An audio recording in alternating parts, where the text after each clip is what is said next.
சூப்பரான கருப்பு சுண்டல் குழம்பு ரெடிங்க. நல்லா சூப்பராக டேஸ்ட்டாக இருக்குது. சப்பாத்தி, இட்லி, தோசை, சப்பாத்தி, சாதம் எல்லாத்துக்குமே மேட்சாக இருக்கும். சூப்பராக இருக்கும். நீங்களும் ட்ரை பண்ணி பாருங்கள். நல்லா டேஸ்ட்டாக இருக்கும். எல்லாருக்கும் வணக்கங்க. இந்த கருப்பு சுண்டலில் குழம்பு வைக்கலாம். நைட் கழுவி ஊற வச்சுருக்கோங்க. நல்லா கழுவி ஊற வச்சு தண்ணியை ஊற்றி நல்லா டேஸ்ட்டாக எடுத்து ஊற்றிடலாம். அது கூட 2 உருளைக்கிழங்கு ஒரு 3 விசில் வச்சிடலாங்க. கடையில் எண்ணெய் சூட வச்சுங்க. பட்டை, கிராம்பு, சோம்பு நல்லா தாளிச்சிடலாம். சின்ன வெங்காயம், இஞ்சி, பூண்டு, வரமிளகாய்,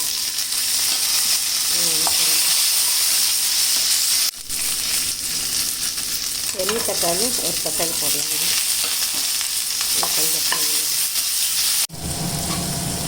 கொஞ்சம் தேங்காய், கொஞ்சம் பொட்டுக்கடலை,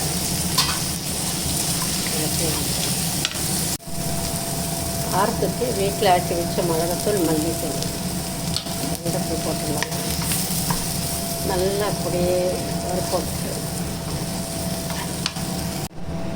மசாலா நல்லா வறுப்போட்டு வச்சு ஆற வச்சு ஆட்டி குழம்புல இருக்கிற உருளைக்கிழங்கு அப்படியே எடுத்து மசிச்சு போட்டுடலாங்க. ஒரு பவுலில் எடுத்துகிட்டு அப்படியே மசிச்சு உள்ளே போட்டுடலாம்.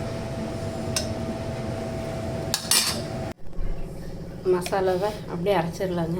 கொஞ்சம் தண்ணி ஊற்றி கடையில் எண்ணெய் சூட வச்சுங்க. கொஞ்சம் கடுகு அரைச்சிடலாம். வெங்காயம், கருவேப்பிலை,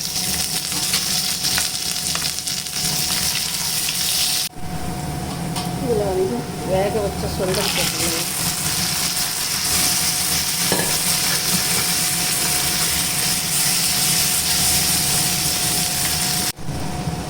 உப்பு வந்து வேக வைக்கும்போதே கொஞ்சம் போடுங்க. நான் அப்போ மறந்துட்டேன். அதான் கொஞ்சம் சுண்டலுக்கு நல்லா பிடிக்கும்.